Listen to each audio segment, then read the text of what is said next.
Assalamualaikum warahmatullahi wabarakatuh. Nama saya Tamara Putri dari Prodi Bimbingan dan Konseling di STKIP PGRI Bandar Lampung. Di sini saya akan menjelaskan materi saya yang berjudul Strategi dan Pengembangan Layanan Bimbingan dan Konseling Pribadi Sosial. Pengertian bimbingan dan konseling pribadi sosial.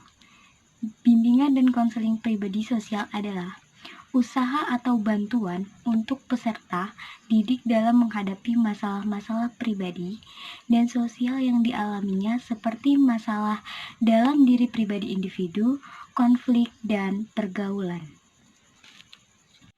Di dalam bimbingan dan konseling pribadi sosial terdapat asesmennya. Saya akan menjelaskan mengenai asesmen terlebih dahulu.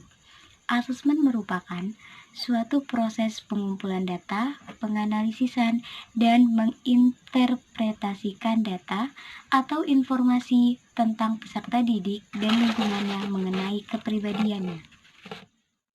Proses asesmen bimbingan dan konseling pribadi sosial diantaranya 1.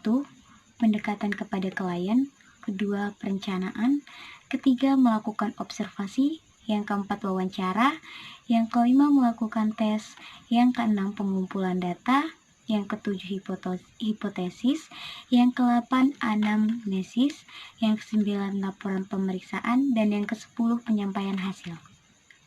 Di dalam asesmen terdapat beberapa tes yang dapat dilakukan dalam proses asesmen, yaitu yang pertama ada tes kecerdasan, yang kedua ada tes bakat, yang ketiga ada tes minat, yang keempat ada tes kepribadian, dan yang kelima ada tes kemampuan kerja.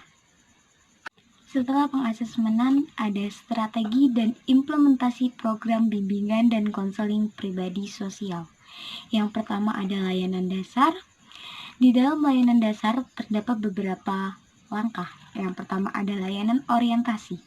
Layanan orientasi merupakan kegiatan bimbingan dan konseling yang diperuntukkan siswa baru untuk mengenalkan berbagai hal tentang sekolah barunya.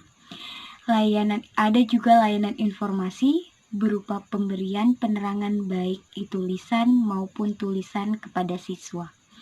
Selanjutnya ada bimbingan kelompok. Bimbingan kelompok merupakan bimbingan yang diberikan kepada sejumlah siswa, artinya lebih dari satu orang. Selanjutnya ada pengumpulan data, yaitu kegiatan yang berupa pengumpulan data siswa dan lingkungannya.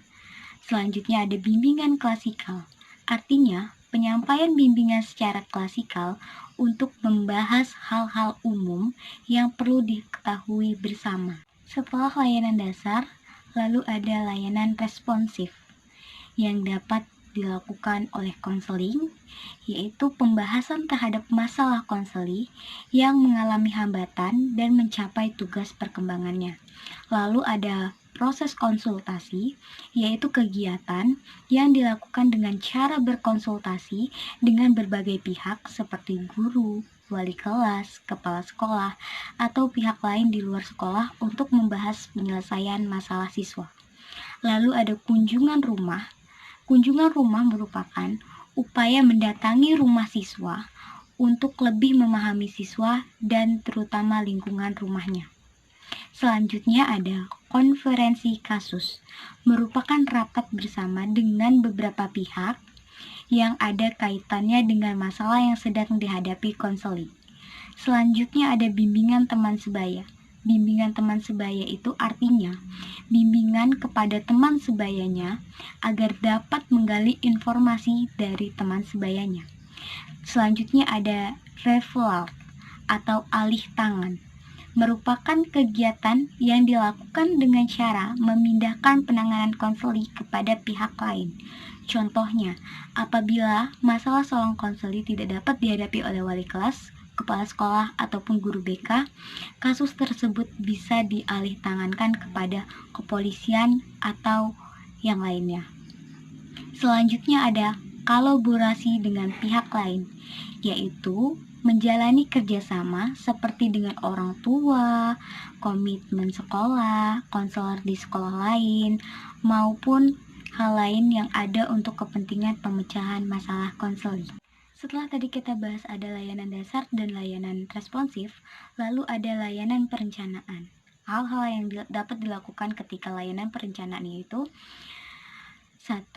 Pengenalan terhadap potensi siswa untuk mengetahui potensi lebih maupun yang lemah yang dimilikinya.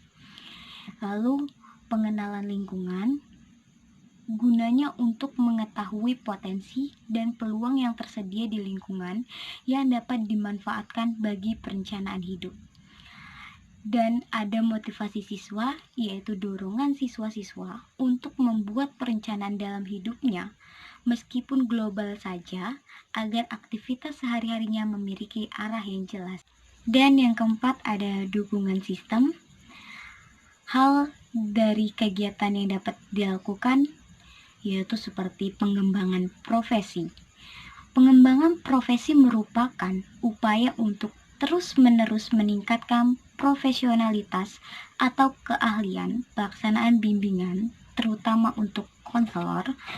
Lalu peningkatan keahlian dapat dilakukan melalui pelatihan, seminar, lokal karya, penataran, maupun pendidikan lanjut dari standar minimal yang dipersyaratkan. Langkah kedua, manajemen program, yakni melakukan pembenahan tata kelola program bimbingan dan konseling.